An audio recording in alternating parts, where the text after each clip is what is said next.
नमस्कार। अच्छा, कभी ऐसा महसूस हुआ है कि ये जो खुशी और दुख हैं, ये हमारी जिंदगी में बस आते जाते मेहमानों की तरह हैं? आज हम इसी खूबसूरत नजरिए को समझेंगे और देखेंगे कि कैसे हम अपने इन इमोशनल उतार चढ़ाव के बेहतर मेजबान बन सकते हैं। वाह क्या लाइन है। ये पंक्तियां ना हमें एक बहुत ही सीधी और गहरी सच्चाई याद दिलाती हैं। सोचिए, वक्त का एक तमाचा और बड़े बड़े साम्राज्य, गहरी से गहरी गरीबी, सब बेमानी हो जाते हैं। यही सोच हमारे आज के विश्लेषण की नींव है कि जिंदगी में कुछ भी परमानेंट नहीं है। तो चलिए, सबसे पहले ना समय की इसी ताकत को समझते हैं। ये वो खिलाड़ी है जो किस्मत का पूरा खेल पलट सकता है, और इसकी चालों को समझना बेहद जरूरी है। जरा सोचिए, इतिहास तो ऐसी कहानियों से भरा पड़ा है ना। बड़े बड़े राजा कब रंक बन गए और साधारण से दिखने वाले इंसान सत्ता के शिखर पर जा बैठे। ये सिर्फ कहानियां नहीं हैं, बल्कि इस बात का पक्का सबूत है कि धन, पद और सत्ता सब रेत के महल की तरह हैं। वक्त की एक ही ठोकर इन्हें गिरा सकती है। तो मतलब बिल्कुल साफ है, चाहे वैभव और सत्ता हो या सादगी और अभाव, दोनों ही टेम्पररी पड़ाव हैं।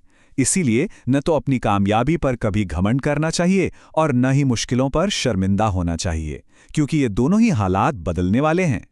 ठीक है, तो अगर बाहर की दुनिया में सब कुछ इतना अस्थायी है, तो फिर हम अपने अंदर के अनुभवों को कैसे समझें? यहीं पर जीवन को एक गेस्ट हाउस यानी अतिथि गृह के रूप में देखने का एक खूबसूरत नजरिया हमारी मदद करता है। इसको ना जरा इस तरह से सोचकर देखिए। मान लीजिए कि हमारी जिंदगी एक बहुत बड़ा सा गेस्ट हाउस है, और इसमें आने वाली हर चीज, हर खुशी, हर गम, हर इंसान एक मेहमान है जो बस कुछ देर के लिए रुकने आया है। और इसका मतलब सीधा सा है कि यहाँ कुछ भी परमानेंट नहीं है।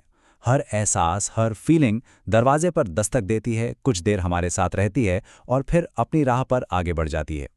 कोई भी मेहमान हमेशा के लिए नहीं रुकता। तो सवाल यह है कि इस गेस्ट हाउस में वो कौन से दो मेहमान हैं जो सबसे ज्यादा आते जाते रहते हैं? जी हाँ, वो है सुख और दुख। आइए इन दोनों मेहमानों से मिलते हैं और समझते हैं कि उनका स्वागत आखिर किया कैसे जाए। पहला मेहमान है सुख। जब ये आता है तो अपने साथ ढेर सारा उत्साह, खुशी और एक नई एनर्जी लेकर आता है, और हम चाहते हैं कि ये बस यहीं रुक जाए हमेशा के लिए। पर यहीं तो एक जाल है। अगर हम इससे बहुत ज्यादा चिपक गए तो जब ये जाएगा तो इसका जाना हमें तोड़ सकता है। और फिर आता है दुख का मेहमान, जिससे हम अक्सर दरवाजा ही बंद कर लेना चाहते हैं।